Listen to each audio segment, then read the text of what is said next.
नमस्कार ज्ञानदीप चैनल उपरे आपण समस्त को स्वागत। पौराणिक कथा अनुजाई कुंभ मेलार संबंध सागर मंथन कथा सहित जड़ित। सत्ययुगर आरंभ अमृत प्राप्ति निमित्त सागर मंथन होइथिला। सागर मंथनरु दुर्लभ रत्न सबु बाहरिले परे एवं अंतरे अमृत कलश को धारण करी प्रभु धन्वंतरी प्रकट हेले। एही गुप्त अमृत को प्राप्त करिवार आशा ही प्रत्येक भारतीय को एका सांगारे गोटे जगह को आनी। एही पवित्र नदी सामना को आसी समस्ते निज निजर परिचय हराई एक साधारण मनुष्य हो जाती एवं पवित्र नदी रे बुड़ा पकाई समस्ते गंगा मातांकर जयगान करती। एही स्थान रे सांसारिक भावनार मंथन हुए एवं एकता एवं समन्वय भावनार अमृत प्राप्त हुए। सागर मंथनरु अमृत बाहरिबा क्षणी असुर एवं देवतांक मध्यरे युद्ध आरंभ होईगला। असुर राजा बलिंक सेनापति स्वरभानु पवनर बेगरे जल आकाश एवं भूमि रे विचरण करिपारंती। से निजर शक्ति बलरे धन्वंतरींक हस्तरु अमृत छड़ाई आकाश मार्गरे उड़ीगले। यह देखि देवराज इंद्रंकर पुत्र जयंत काऊ रूप को धारण करी ता पछरे गोड़ाइले। आकाश मार्गरे दुहिंक भितरे अमृत कलश को धरी टणा ओटरा लगी रहिला। एही भिड़ाभिड़ी भितरे अमृत कलशरु प्रथम बुंदा आसी भारतर हरिद्वार रे पड़िला। स्वरभानु को साहाय्य करिया पई अन्य किछि असुरगण आकाश मार्ग को उड़िले। यह देखि बृहस्पति चंद्रमा एवं सूर्यदेव जयंत को साहाय्य करिया पई सेठारे उपस्थित होइगले। अमृत कुंभ पई पुणी भिड़ाभिड़ी आरंभ होइगला। एथर आहुरी 3 बुंदा अमृत भारतर 3 गोटी स्थान रे पड़िला। प्रथमटी हेउछि त्रिवेणी संगम, द्वितीय हेउछि उज्जयिनीर शिप्रा नदी एवं तृतीय हेउछि नासिकर गोदावरी नदी। एही स्थान रे अमृत बिंदु पड़िबा क्षणी एही साधारण स्थान माने पवित्र तीर्थरे परिणत होइगले एवं एही 4 स्थान रे सेबेठारु ही कुंभ मेलार आयोजन हेउअछि।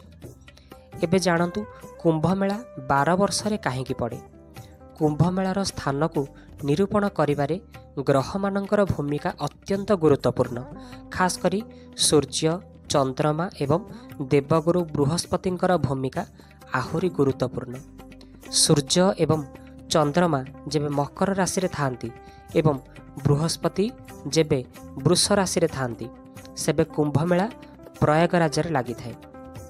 सूर्य जेबे मेष राशि रे थांती एवं देवगुरु बृहस्पति कुंभ राशि रे थांती तेबे कुंभ मेला हरिद्वार रे लागि थाए।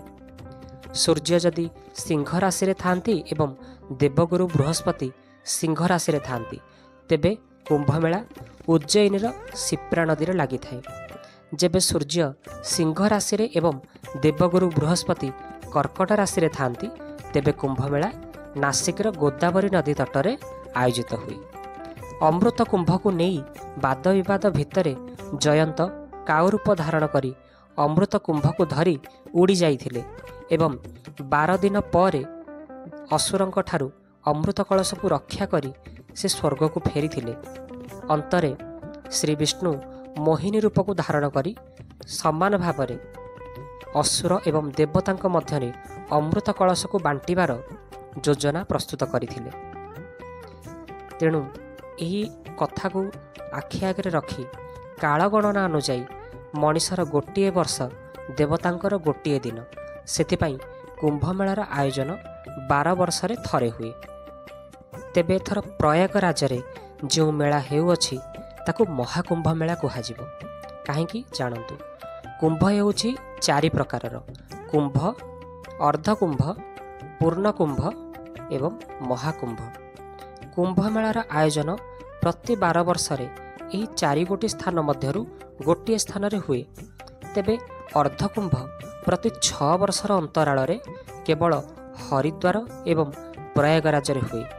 पूर्ण कुंभ 12 वर्ष रे गोटे थर हुए एवं प्रयागराज रे हुए। एही परि भाबरे 12टी कुंभ पूर्ण सरिबा परे 144 वर्षर अंतराल रे महाकुंभ आयोजित हुए एवं एही महाकुंभ मेला एबे एही वर्ष प्रयागराज रे हेउअछि। एही समय रे जो माने एही पवित्र प्रयागराज रे त्रिवेणी संगम रे जाई बुड़ दियंती ତାଙ୍କର ଆଉ ପୁନର୍ଜନ୍ମ ହୁଏ ନାହିଁ। ଭୋଗ ଏବଂ ମୋକ୍ଷକୁ ପ୍ରାପ୍ତ କରି ସେମାନେ ଭଗବାନଙ୍କ ଧାମକୁ ଯାଆନ୍ତି। ଆଶା କରୁଛି ଭିଡ଼ିଓଟି ଆପଣମାନଙ୍କୁ ନିଶ୍ଚୟ ଭଲ ଲାଗିଥିବ। ଯଦି ଭିଡ଼ିଓ ଆପଣମାନଙ୍କୁ ଭଲ ଲାଗିଥାଏ ତେବେ ମୋ ଚ୍ୟାନେଲକୁ ସବସ୍କ୍ରାଇବ୍ ନିଶ୍ଚୟ କରିବେ। ଧନ୍ୟବାଦ।